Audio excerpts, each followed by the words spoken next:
everybody, this is Milesluigi welcoming you back to Sequence Break, Ori in the Blind Forest. I actually have bad news. The recording that I had of this section, I had biffed audio. It wasn't exactly the prettiest thing, so this is actually a re-record.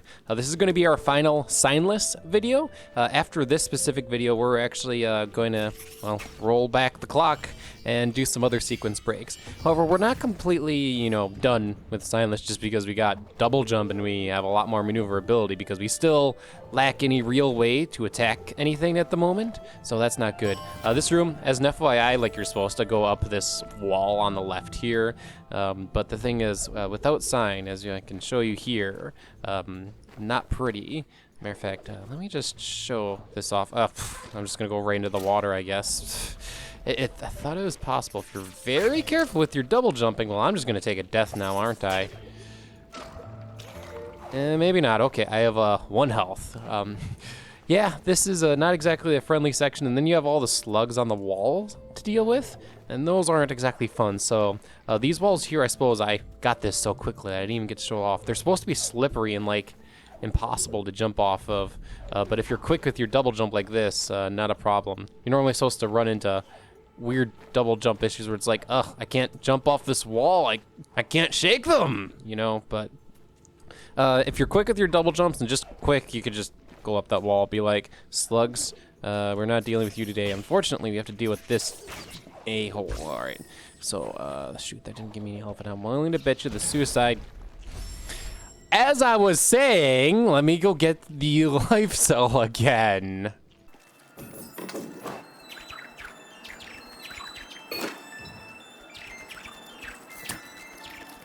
All right, I want to say this. Oh, did he not spawn? He didn't spawn. All right, to make this work, before we even enter Ginnso, we're gonna run into a huge problem if we don't take care of something right away. So what I'm going to do is we're gonna go all the way back to the spirit tree back at the Hollow Grove. We have 4 energy now, and that's actually critical because 4 energy actually lets us open up any energy doors. To make an analogy, just because I love making analogies, energy doors in this game, they don't appear too often, but when they do, you need between, as the energy door I just opened, 3 to 4 energy. And we have 4 energy, so we can open up this energy door where we need 4 energy. They're the equivalent of missile doors in the Metroid games. Now, we're coming here because there's actually another energy for us if we, another energy cell, to say, which is going to increase our max energy supply, provided I don't die to the owl first, because I really want to pick up that crystal. And unfortunately, because I'm missing a critical ability, the owl is going to be the most annoying enemy on the face of the planet, and regretfully I didn't get another save. Yeah, I'm going to pull this rock as far as I can, and then we'll work on distracting the owl some more. Okay. There we go. That should buy me enough time to push this rock down here. Now, down here, there is an instant death laser of doom. We're actually going to try to get the Frankie over into the instant death laser. Oh, shoot, the owl. Okay. I don't know how I did that, but I did. Oh, don't come down here, owl, because there's another son of a... No! Everything is not going to plan anymore, and I can't wall jump to... Everybody died. That was a cluster fudge. Let's try this again.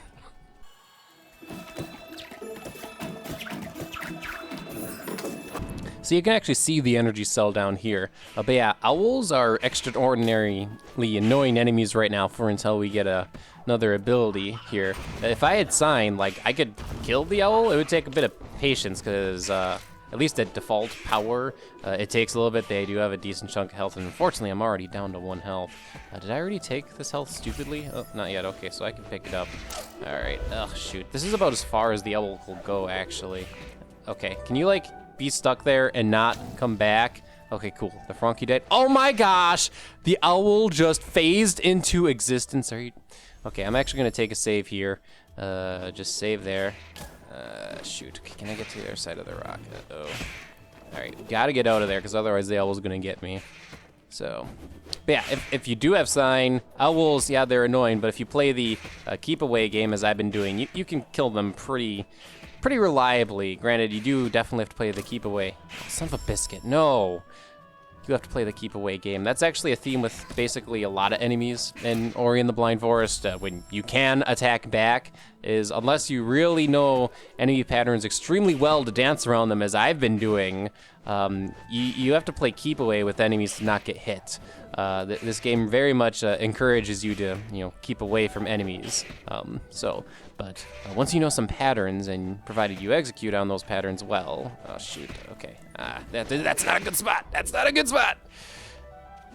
Rekindle.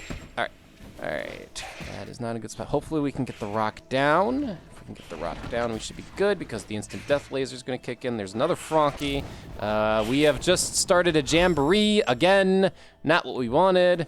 But anyway, yeah, I wanted to rekindle because that's going to set the rock again. So we're going to try to get so the owl does not follow us down the hole, because it's a huge problem. There's a Frankie to the right, which I could easily, drag him into the laser. But with an owl chasing after me, that's not good. So normally this energy cell is not this much of a pain in the butt to get. We want 5 energy. I could theoretically do the next section with 4, but it becomes way more comfortable with 5. And I'm just going to go ahead and go through the sunken glades here. Oh, shoot. Right into the spikes. I should... Oh, shoot. All right. Oh! Be right back. BRB.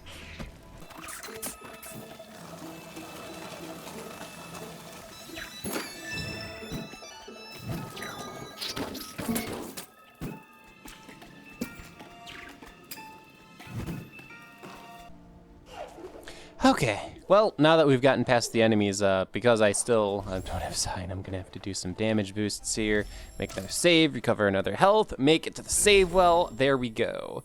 I could have actually gone the other way back to the spirit tree as well, but no. So now we're going to go ahead and teleport to Thornfeld. Matter of fact, actually, I should go back to Moon Grotto. Did I pick up the experience there yet? I don't think I did. Yeah, let's go actually detour back to Moon Grotto briefly here, because I wanted to pick up some of the experience orbs here.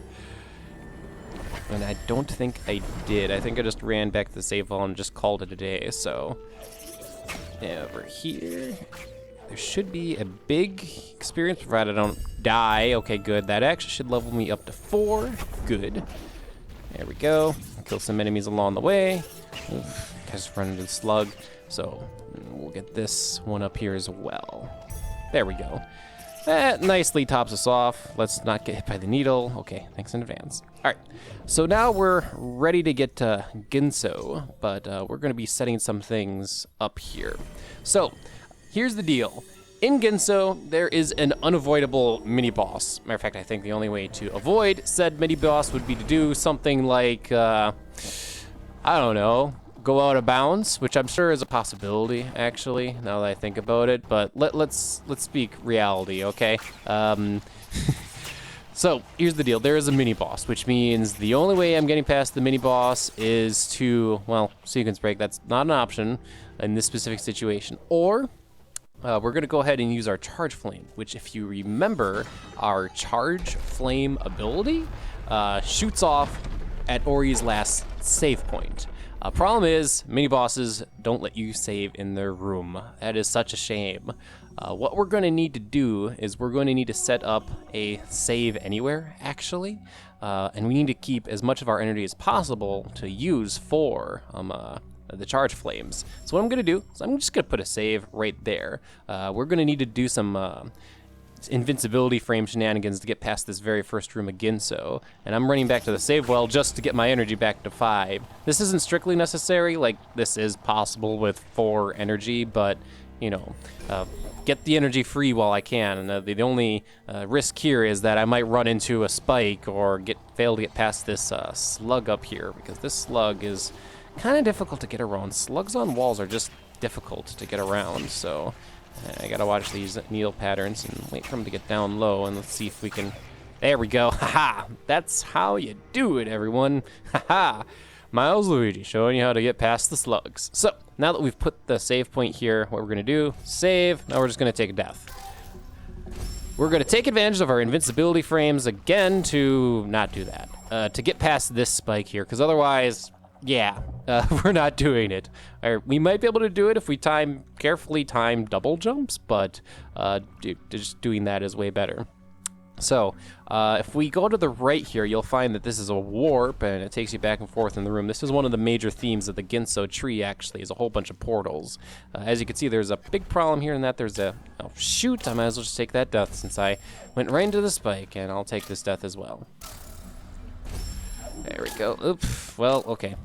Let's take another death. All right. Get back to the action. Take another death.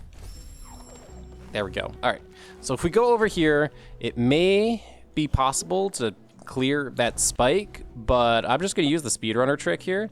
If we backflip here, we can just barely make it onto this log here. Just avoid all the purple spikes altogether. This one is way more friendly to us as well, because, well, we can just jump onto the top, and now we've avoided all the spikes. Fantastic. So here we go. Yeah, Ginso's tree whole thing is portals, which I gotta say, especially when you have a room like this, this area just screams Mario to me, just with the left and right portals that take you from one area to the other. It just makes me think of, like, this room specifically makes me think of Mario 3. If you just imagine these enemies, instead of being, you know, spike enemies, oh shoot, no. Instead of being, you know, spike enemies, imagine them spike tops going around, you know, question blocks, and we're jumping around question blocks. I definitely get that memory here. Now, when you go through a portal, you actually regain your double jump. Very useful to know, because sometimes you can get a little disorientated after going through a portal.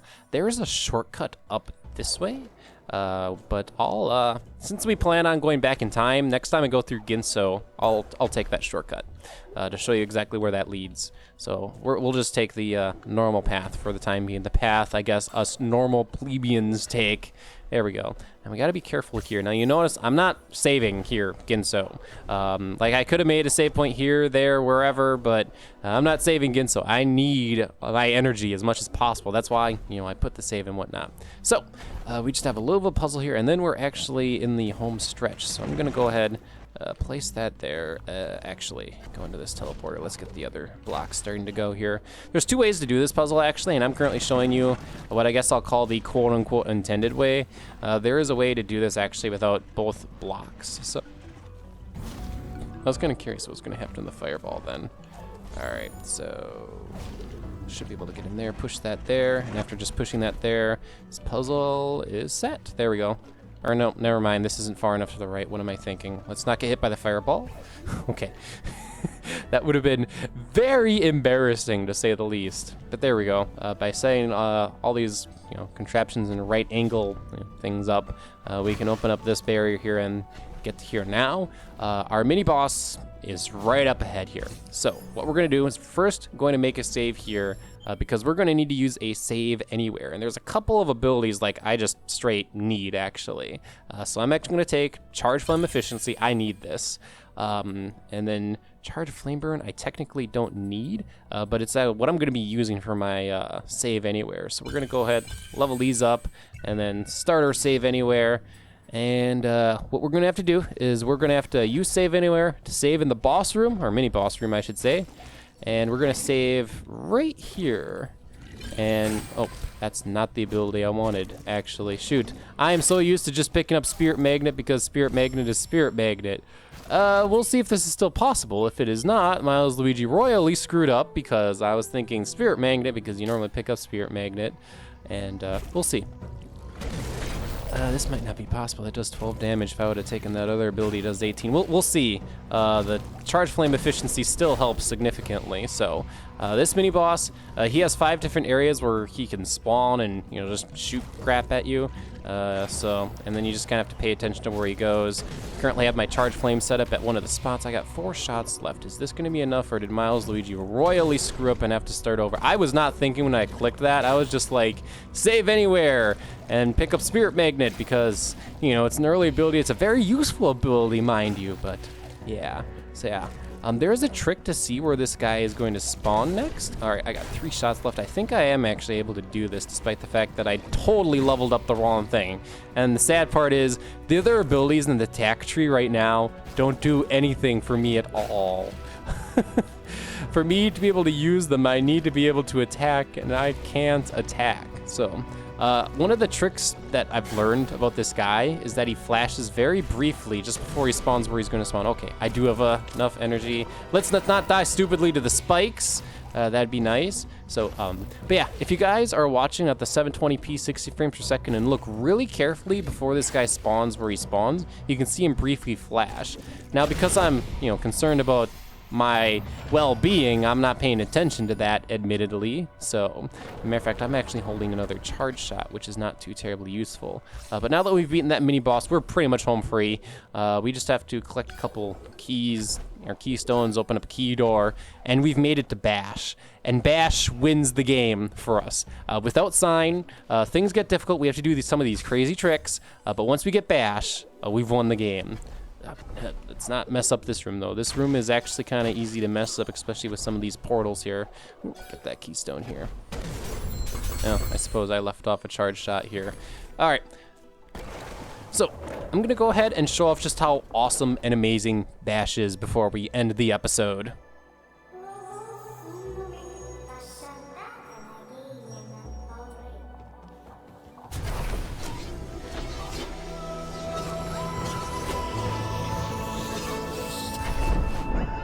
There we go. Bash does not have like a direct equivalent to another video game ability. The term that I used when I was streaming myself playing through Ori the very first time on Twitch was that it was kind of like a grapple beam from Super Metroid. I called it the grapple till I was like, yeah, I should start using proper terms and start using the dash. But first things first, I can move enemies. I can control enemies with the Bash. The Bash lets me essentially jump off of enemies and also, move enemies. So as you can see, I just used that Bash to get this guy into spikes. He died. Furthermore, Bash does damage to enemies. So therefore, any enemy I ran into, I may not have Sein, but I have Bash, and Bash lets me do damage to them. So that does that. So, matter of fact, I got a level up here, which.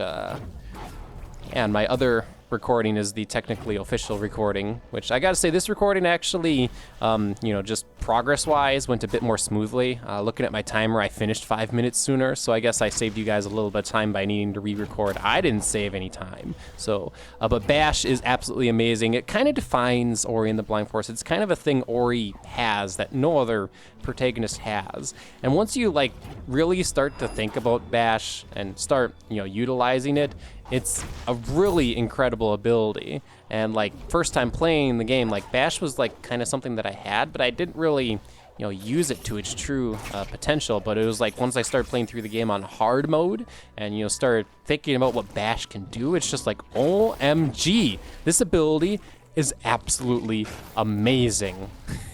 It does a lot for us. In my case, since I can now attack enemies, yeah, I've won the game. There is one other challenge that I've run into up ahead that I'm going to go ahead and show in a bonus video. It's nothing too terribly difficult. It's just kind of the last thing in Ginnso. In order to actually free the Ginso Tree and start the Ginso Tree, there is a trick that I need to do, but I'm going to go ahead and show that in the bonus video, because what I've done, I say what I've done, because I have, is that I'm going to go ahead and actually complete this Steinless playthrough, and then I'm going to upload highlights at the end of this YouTube series to kind of show you what beating the game Steinless is like. But as for you guys, we're going to go back in time, hopefully not to me needing to re-record the video a third time. We're actually going to head over to this save file here, and we are going to use this save file, pardon me, to, well, do some other sequence breaks, which we're going to have to go get Sein. So next time, we're going to finally see Sein. We're going to see our basic attack. We're going to get our basic attack on episode 4, everyone, and we're going to do some other sequence breaks. It's going to be great. This has been Milesluigi. See you next time.